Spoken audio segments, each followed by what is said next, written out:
les grandes métropoles de l'Antiquité. Elles ont vu le jour il y a plus de 2000 ans aux quatre coins de la Méditerranée. Ce sont les premières villes de renommée mondiale de l'histoire.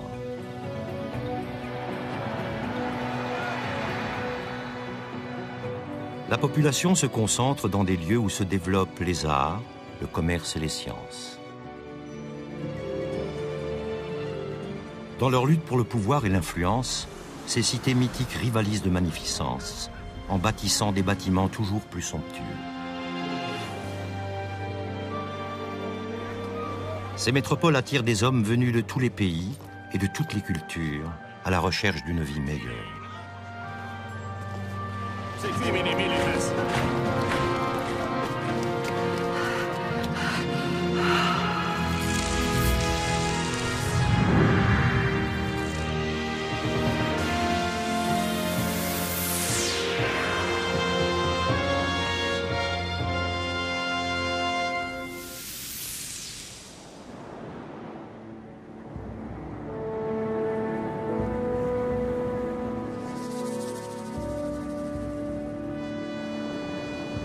Il était une fois Carthage, sur la côte nord-africaine.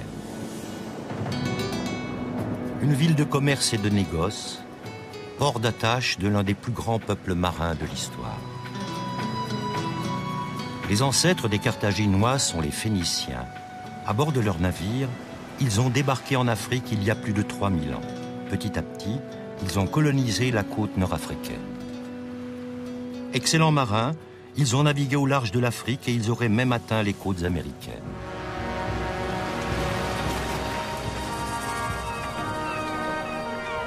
Le port de Carthage en l'an 180 avant Jésus-Christ.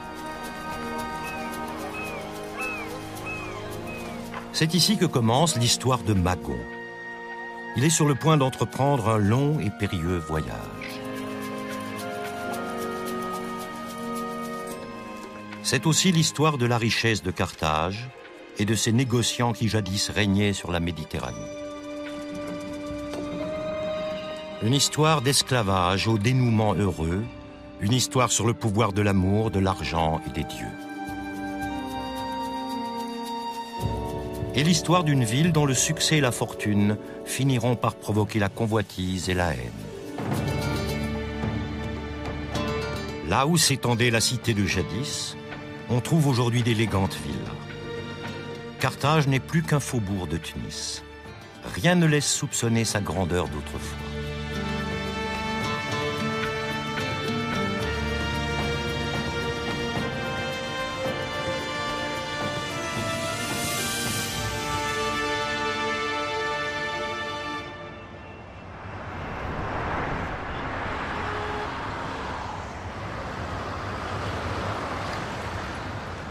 Tunis est une métropole tout en contradiction.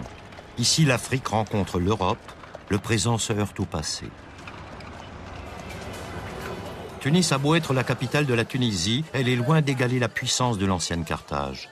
Plaque tournante du commerce méditerranéen et lieu de rencontre d'hommes venus de tous horizons.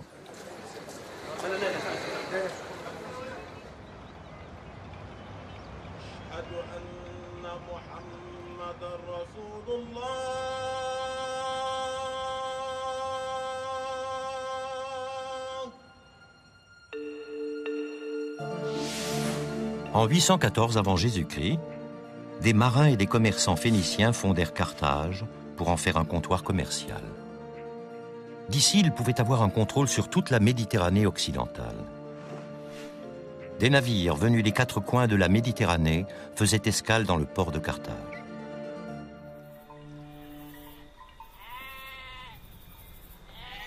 Aux portes de la ville, un aqueduc romain. Sur plus de 130 kilomètres, il acheminait l'eau des montagnes de l'Atlas vers la ville que les Romains édifièrent sur les ruines de la Carthage punique. Par ce puissant édifice, Rome a exprimé sa volonté de dominer l'Afrique du Nord. Il témoigne de l'histoire mouvementée de cette région à travers les âges.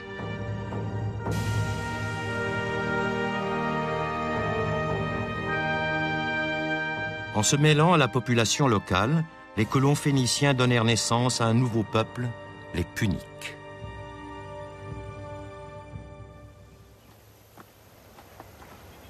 Depuis des années, le professeur Fethi Shelby tente de percer les secrets de Carthage. Les résultats des fouilles évoquent rarement le quotidien de la ville antique. Le plus souvent, ils décrivent plutôt sa chute.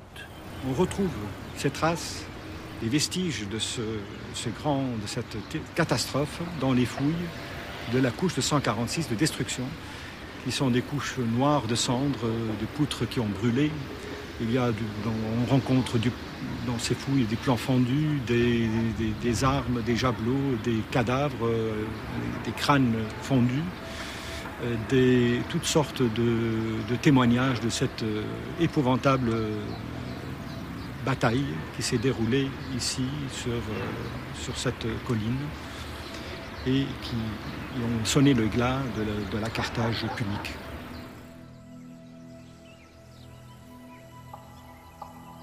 Parmi les éléments les plus importants et les plus mystérieux de la culture carthaginoise, il y a les stèles, des pierres tombales dressées dans des lieux saints ou des cimetières.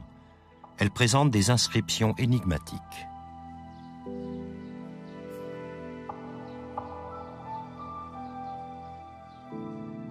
Des milliers de ces stèles sont stockées dans les réserves du Musée national de Carthage.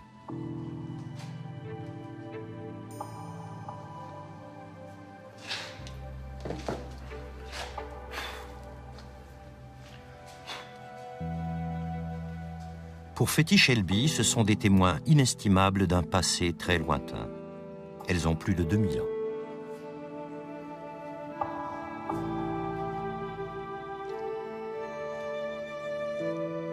Ces écritures mystérieuses sont les précurseurs directs des écritures grecques et latines.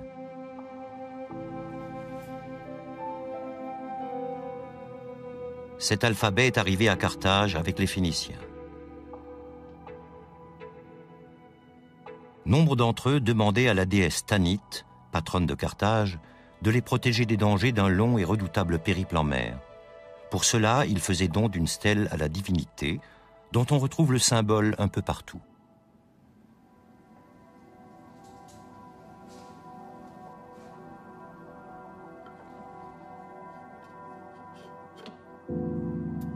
Ce squelette d'un punique a été trouvé dans l'une des catacombes de Carthage. Il vivait il y a 2200 ans. Ses os ne présentent aucune trace de maladie liée à des carences, comme c'est souvent le cas chez les marins. Ce jeune homme était bien nourri, sain et robuste. Siem Roudesli est anthropologue. Dans les laboratoires du Musée national, elle tente d'en apprendre un peu plus sur cet homme en examinant son squelette. Il était peut-être l'un des nombreux marchands de la ville.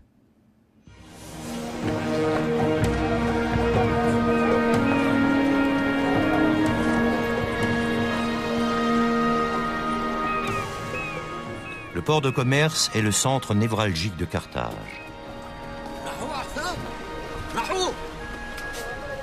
On y transborde des produits venus des 4 coins du monde. À Carthage, rien n'est impossible. Avec un peu de courage et d'habileté, n'importe qui peut y trouver richesse et bonheur.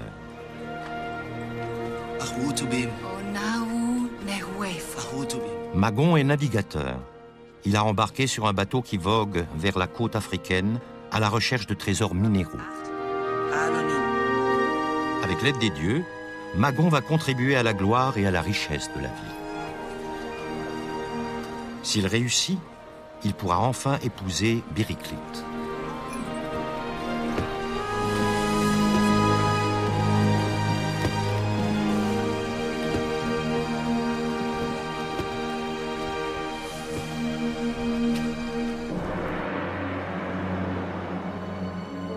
La mer n'est pas sans danger. Outre les hauts fonds et les tempêtes, il faut également affronter les pirates et les marchands d'esclaves.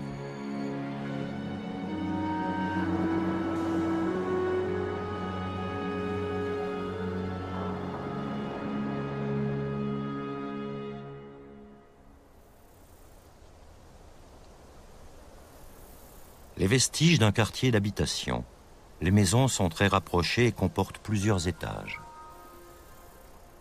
Les rues sont étroites.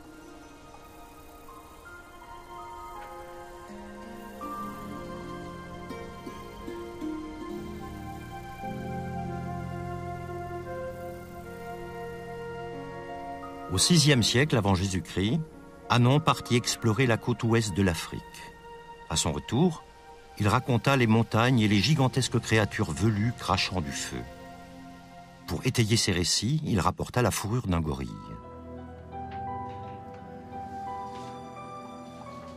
L'archéologue néerlandais Roald Docter s'intéresse plus au quotidien de cette capitale du commerce qu'à ses héros. Pour lui, une étude du plan de la ville est capitale avant d'entamer de nouvelles fouilles. Il veut retrouver les anciens murs de la cité.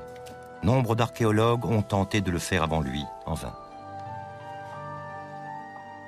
Roald Docter espère glaner quelques indices dans les plans de ses prédécesseurs. Ici, la rue change brutalement de direction. Cela pourrait signifier que le mur se trouvait tout près.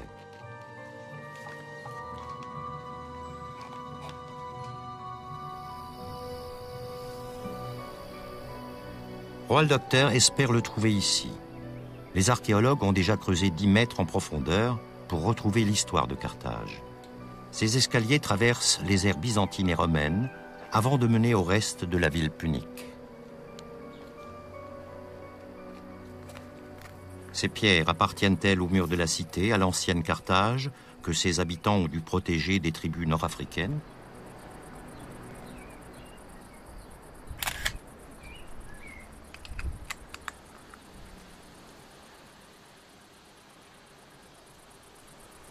À son apogée, Carthage comptait plus de 100 000 habitants.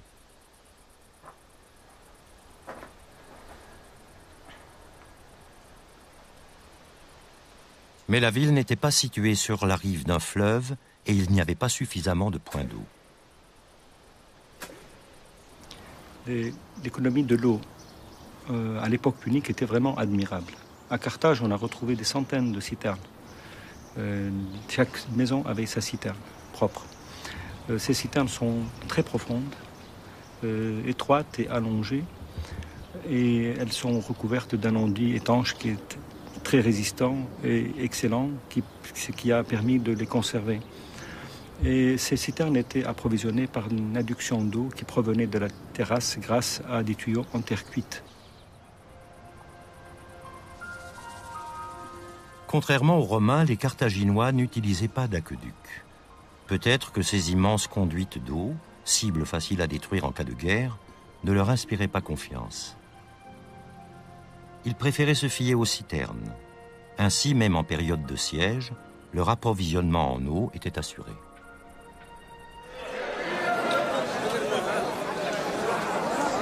Les marchés de l'époque n'étaient guère différents de ceux de la vieille ville de Tunis. Ici, les pêcheurs de Carthage venaient vendre le produit de leur pêche. Les bêtes de boucherie provenaient des environs. De nombreux Carthaginois gardaient les petites pièces, telles que la volaille, pour leur propre consommation. La région était fertile, comme l'illustre un ouvrage punique sur l'agriculture qui a survécu au siècle. Il devait être précieux aux yeux des Romains, puisqu'ils l'ont traduit en latin. Les Carthaginois se nourrissaient principalement de céréales et de pain.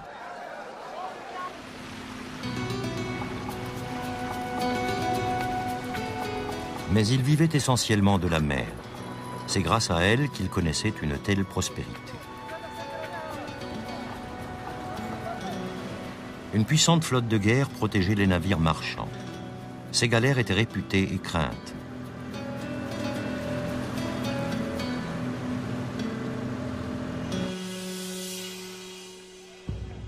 Vue du ciel, la ville antique offrait un spectacle unique. Pour protéger leur flotte, les Carthaginois avaient aménagé un double port artificiel. Ce bassin circulaire abritait les bâtiments militaires.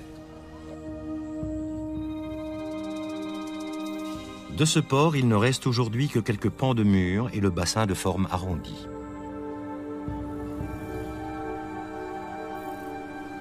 Les historiens grecs et romains nous livrent des témoignages stupéfiants.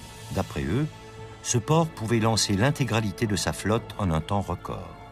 Pour s'emparer de Carthage, les Romains ont dû éclaircir ce mystère.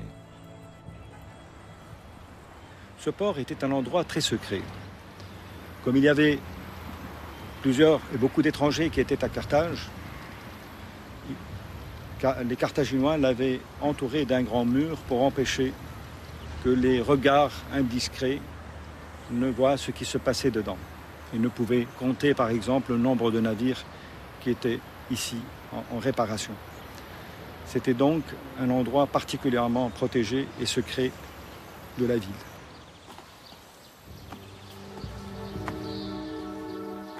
L'île située au centre de la zone portuaire accueillait jadis le siège de l'amirauté. C'est ici que battait le cœur de la puissance maritime carthaginoise. Et c'est également d'ici que s'est orchestrée la domination de Carthage sur la Méditerranée.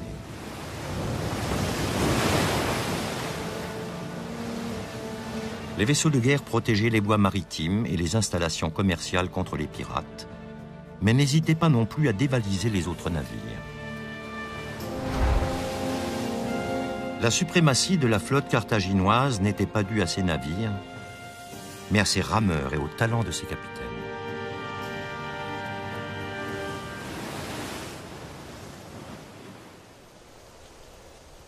Les archéologues ont pu mettre à jour l'une des 220 rampes capables de libérer les bâtiments de guerre en un temps record.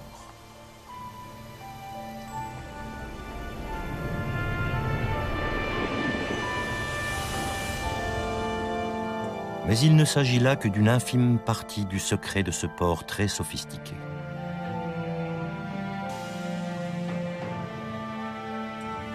Le port circulaire se trouvait derrière ce bassin rectangulaire réservé aux navires marchands.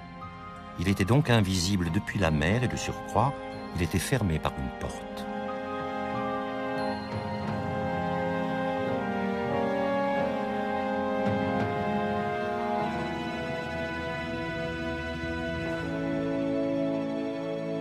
Magon est parti depuis plusieurs mois.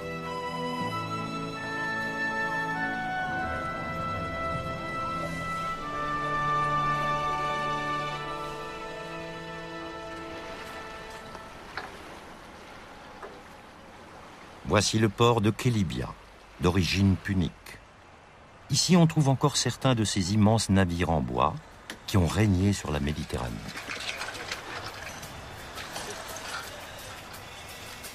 Il y a 3000 ans, les Phéniciens avaient déjà commencé à construire des bateaux pour parcourir la Méditerranée.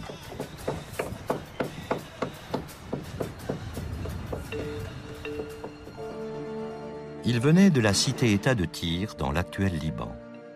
À bord de leurs bateaux, ils naviguèrent vers l'ouest et fondèrent plusieurs comptoirs commerciaux, dont Carthage. Grâce à sa situation stratégique, la cité nord-africaine ne cessa de gagner en puissance, jusqu'à éclipser militairement et économiquement toutes ses rivales phéniciennes. Il y avait des marchands, il y avait des marins. Et là, les négociants carthaginois sont très célèbres.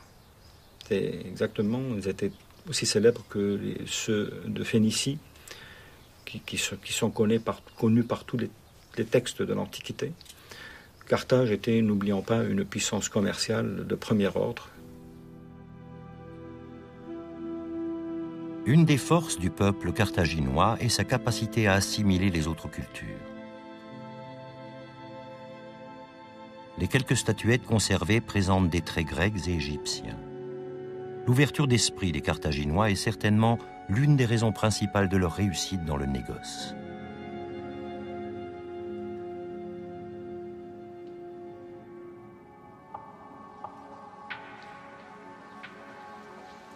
Dans ce coffre-fort, Siem Roudesly conserve quelques objets précieux. Au cours des siècles, ils ont échappé aux soldats romains et aux pilleurs de tombes.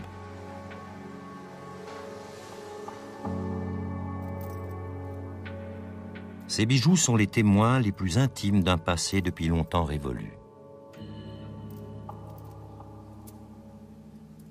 Les bijoux puniques sont d'une rareté, d'une finesse introuvable de nos jours. Ce sont des bijoux qui ont été portés par des femmes riches, puniques, les bijoux avec des médaillons portant des statuettes en faïence, des boucles d'oreilles qui sont lourdes, bien travaillées. Il y a de la recherche dans la technique de la fabrication. Ces boucles d'oreilles, elles sont lourdes, elles ne peuvent pas être suspendues à l'oreille, mais elles peuvent être suspendues par l'intermédiaire d'un cordonnet. Les femmes riches portaient des bijoux avec des exigences. Donc les bijoutiers s'adaptaient à cette exigence de la femme riche punique.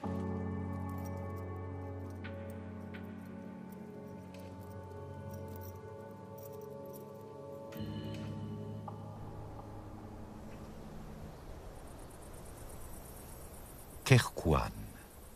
Cette ville punique située au bord de la mer, à l'est de Carthage, a également été rasée par les Romains. On ignore encore pourquoi Kherkouane n'a pas été reconstruite à l'époque romaine comme les autres villes.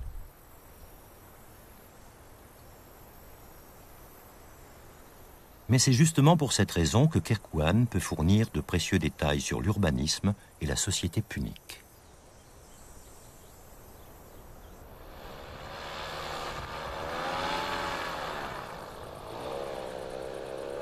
Ici, les hélicoptères sont interdits.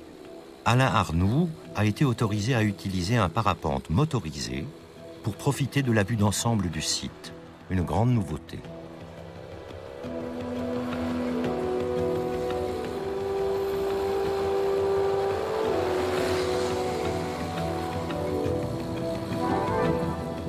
Vu d'en haut, on distingue nettement le plan de la cité. Les maisons sont petites, il n'y a ni palais ni bâtiment d'envergure.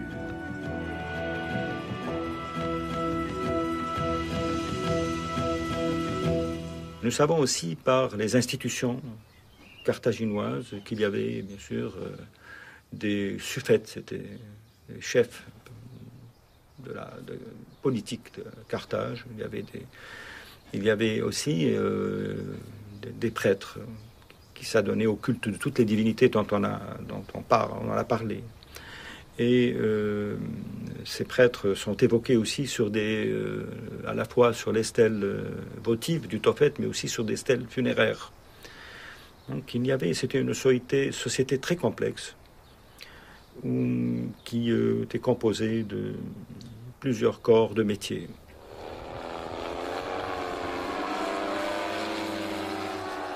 Le pouvoir était exercé par les suffètes, 2 représentants élus par les commerçants. Carthage n'a donc jamais connu de roi.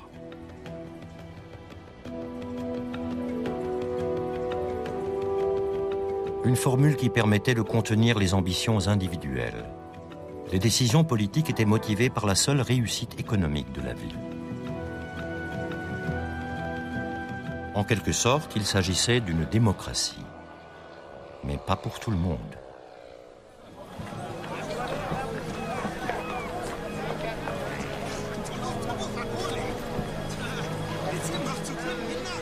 Aucune ville de l'Antiquité n'aurait pu exister sans esclaves. Leurs muscles étaient les moteurs du monde antique. N'importe qui pouvait être réduit à l'esclavage, les indigents, les personnes enlevées, les prisonniers de guerre.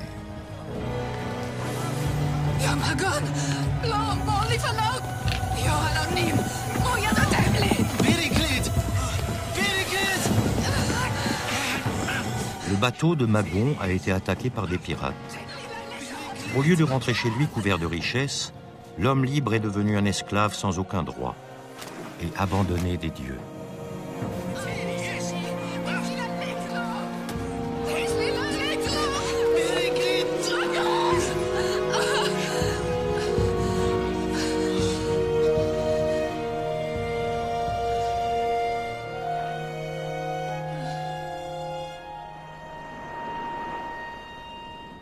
Le cap Bon, le mal nommé.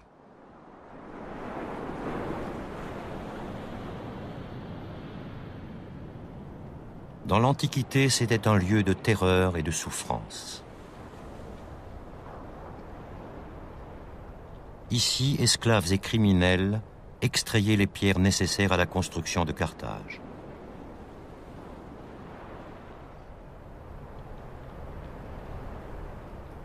15 mètres sous terre, des grottes, creusées par la main des esclaves, s'enfoncent profondément dans la pierre.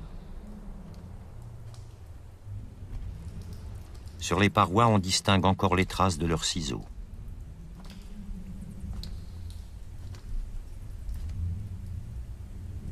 Ces grottes faisaient à la fois office de carrière et de prison.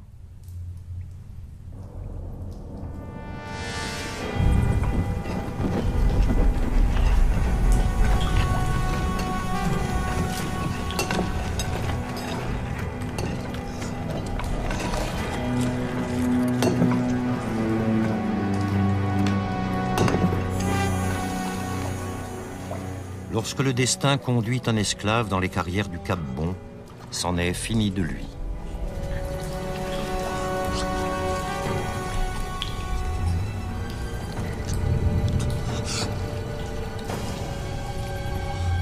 À la merci des gardiens, Magon sait qu'il ne quittera jamais les carrières vivant.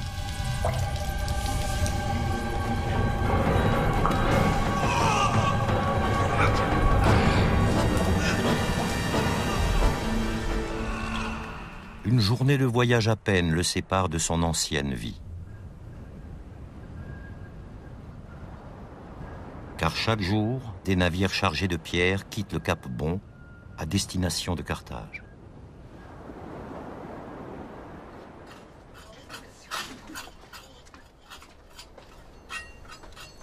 Les recherches de Roald Docter commencent enfin à porter leurs fruits.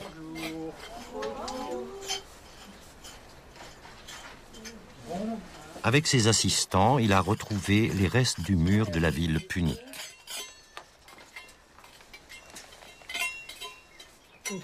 Ses dimensions sont impressionnantes. Ça fait combien? 3,90 m. Ok, merci. Diese Mauer ist tatsächlich gefunden worden. Nous avons trouvé ce mur qui est composé de 2 parties, avec au milieu des tiges de renfort. Son épaisseur totale atteint 4,80 m. C'est une énorme muraille.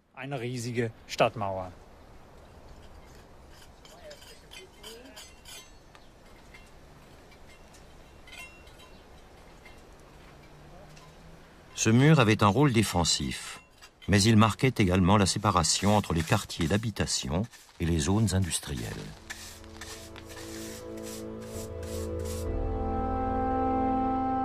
Les ateliers artisanaux, sales et nauséabonds, tels que les tanneries et les fonderies, devaient rester hors des murs de la ville. Au fur et à mesure, ils ont formé une véritable zone industrielle.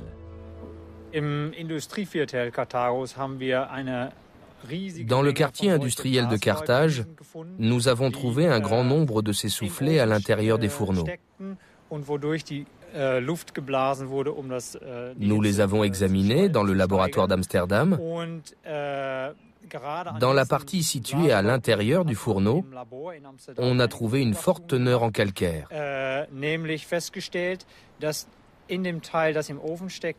Cela signifie que lors du processus de fonte, lors du travail du métal, on ajoutait de la chaux afin de débarrasser le minerai de fer de ses impuretés.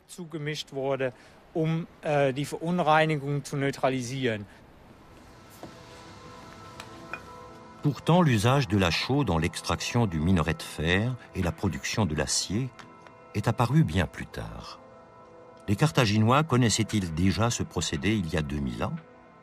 Pour en savoir plus, les chercheurs d'Amsterdam ont décidé d'avoir recours à un tomographe électronique. Des rayons X radiographient les soufflets couche par couche.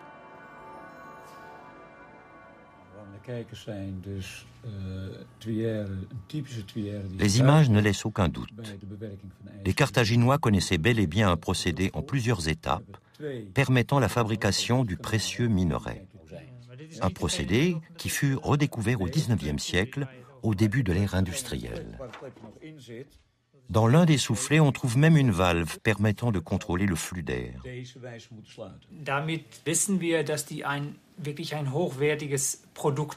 Nous avons la certitude qu'ils avaient à disposition des produits de grande qualité, fabriqués à un haut niveau industriel. La production devait être très importante, supérieure même aux besoins de la population. Nous pouvons ainsi en conclure qu'ils exportaient ces produits. Il pouvait s'agir d'armes, mais également d'équipements pour les navires. Le fer de Carthage était excellent. Mais avec le temps, même le meilleur fer finit par être rongé par la rouille. Ce n'est pas le cas de cette anse, alliage de cuivre et d'étain. Les Carthaginois contrôlaient le commerce avec ces métaux, dont ils tenaient l'origine secrète. Qui sait quelles autres connaissances ont sombré en même temps que Carthage?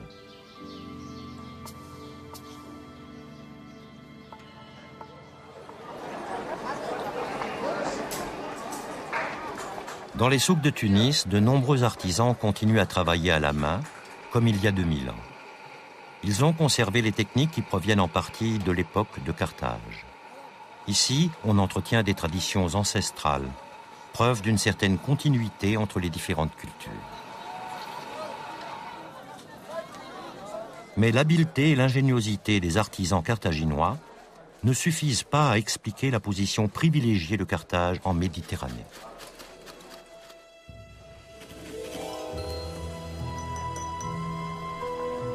Ce sont les commerçants qui sont à l'origine de cette opulence.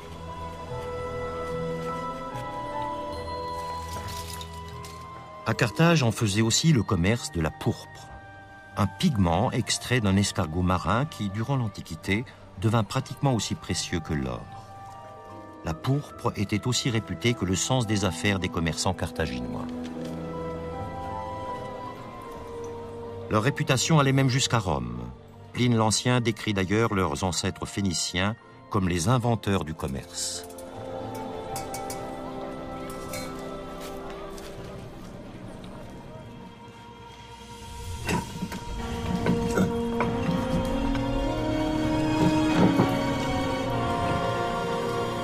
Magon sait que sa famille est trop pauvre pour racheter sa liberté.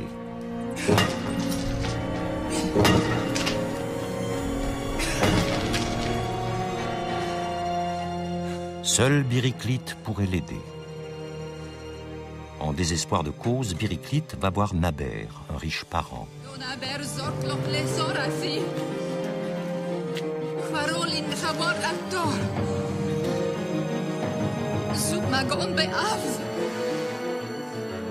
La trace de Magon les mène au marché d'esclaves.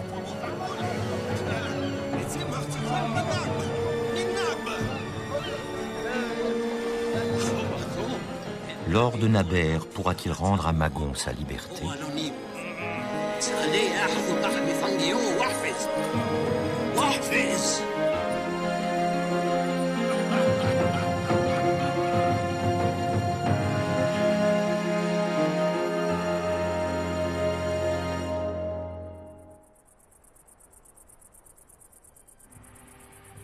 La ville de Douga se trouve à 4 ou 5 jours de Carthage, dans l'arrière-pays. Pour les caravanes, c'est une étape importante.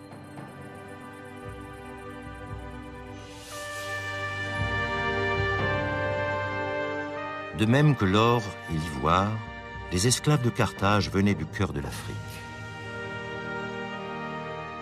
Ici encore, les Romains ont construit une ville sur les ruines d'une colonie punique.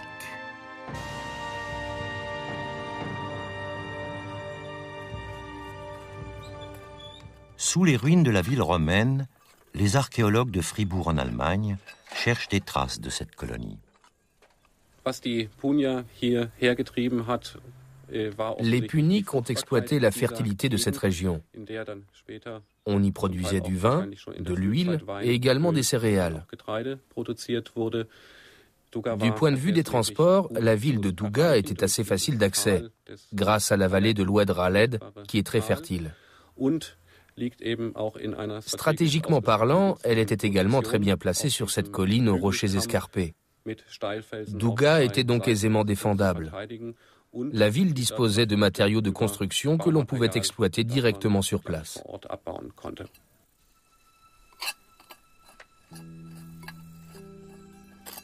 En fouillant sous les couches romaines, les archéologues ont trouvé les murs d'un quartier d'artisans puniques. Ces éclats d'amphore proviennent pour la plupart de la production locale. Parmi elles, des tessons d'amphore romaines.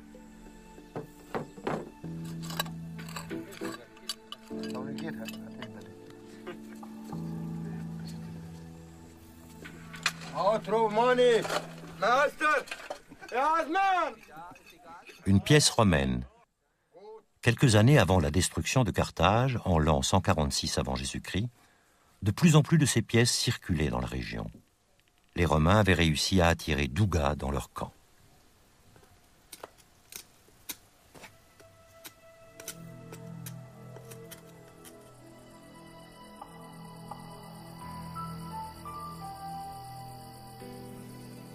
Les Romains ne se contentaient pas de combattre avec des armes. Ils savaient aussi manier le verbe.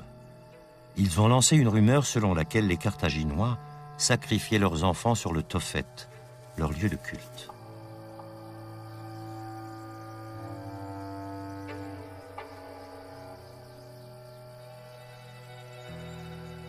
Des rituels sanglants avaient-ils lieu sur le Tophet ? Archéologiquement, est-il possible de prouver que les Carthaginois se livraient à des sacrifices d'enfants ? Ou ne s'agit-il là que de propagande romaine ?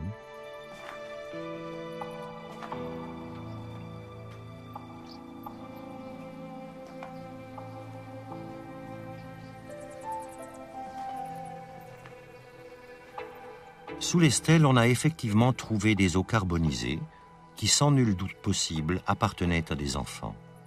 Pour de nombreux chercheurs, c'est la preuve que des sacrifices ont bien eu lieu. Mais pas pour le professeur Shelby. Depuis un certain nombre d'années, on croit plutôt que le Tophet était une sorte de cimetière d'enfants. Et cela à cause des analyses, du résultat des analyses qui ont été faites à partir des cendres trouvées dans les urnes. On s'est rendu compte que ces cendres appartenaient à des fœtus ou à des enfants morts-nés. Ensuite, on s'est souvenu qu'à Carthage, les tombes d'enfants sont plutôt rares, alors qu'il y avait une très forte mortalité. Donc, probablement ici, en présence d'un cimetière d'un type un peu spécial, où l'on présentait des enfants qui étaient déjà morts, on les rendait aux divinités de Carthage, Baal-Hamon et Atanit. Le quotidien des Puniques était dominé par les dieux et les esprits.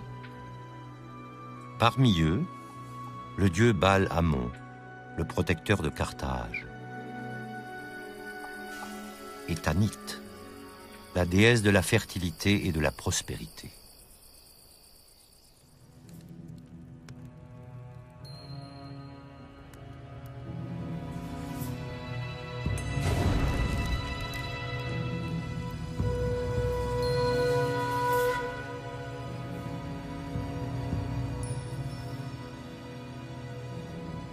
Avec l'aide de Naber, Bériclite a fait libérer Magon. À présent, il retrouve sa condition d'homme libre.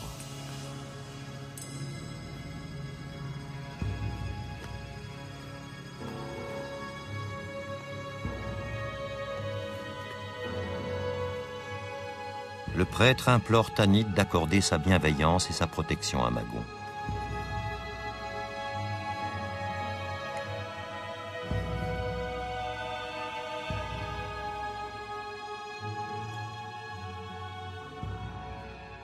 Magon repart purifié et fortifié.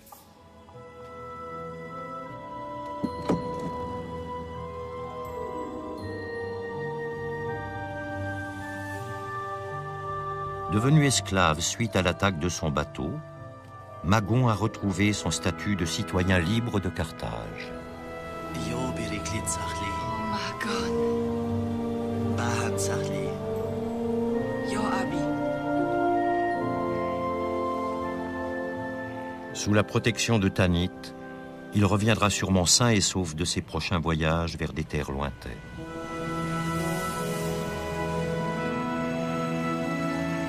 Elo bait sahalonu ayom. Bahanok atsif lahsu wagam atofam hat. O alonim.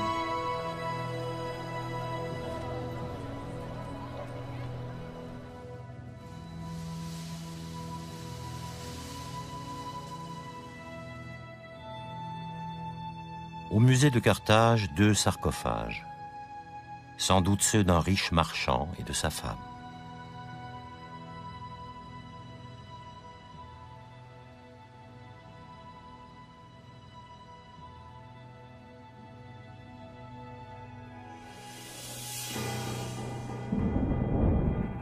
À Rome, la décision est prise. Il faut détruire Carthage. L'Empire arme une gigantesque flotte de guerre et envoie ses légions en direction de l'Afrique.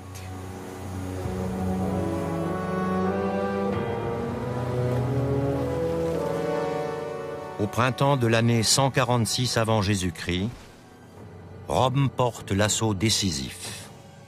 La ville est assiégée.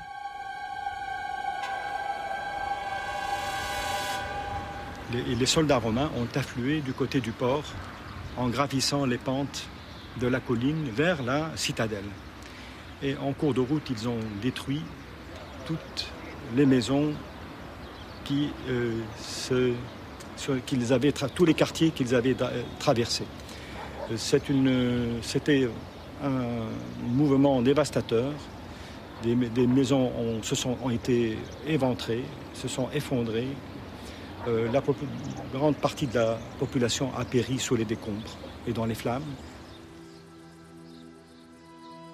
Les Romains anéantissent Carthage et condamnent l'endroit à jamais. Plus aucun homme ne vivra ici. Leur haine et leur peur devaient être immenses pour proférer une telle malédiction. Pourtant, à peine un siècle plus tard, les Romains eux-mêmes reconstruiront une cité sur les ruines de Carthage. Ils en feront la capitale de leur province africaine. Si Carthage avait résisté à Rome, toute l'histoire de l'Europe aurait été bouleversée.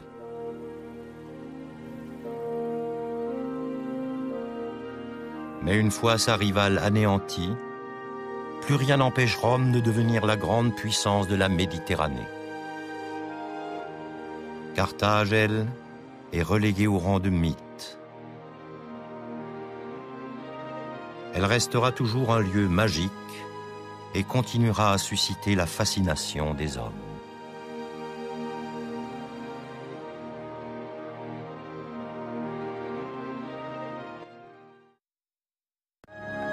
La semaine prochaine, la série Hauts lieux de l'Antiquité nous mènera à Rome, au IIe siècle de notre ère. Elle était alors la première ville de l'histoire à compter 1 million d'habitants. Comment gérait-elle les inévitables tracas et nuisances, les embouteillages, le logement, la salubrité, voire les émeutes? Archives et reconstitutions nous permettront de le vivre in situ la semaine prochaine. Les curieux peuvent déjà cliquer.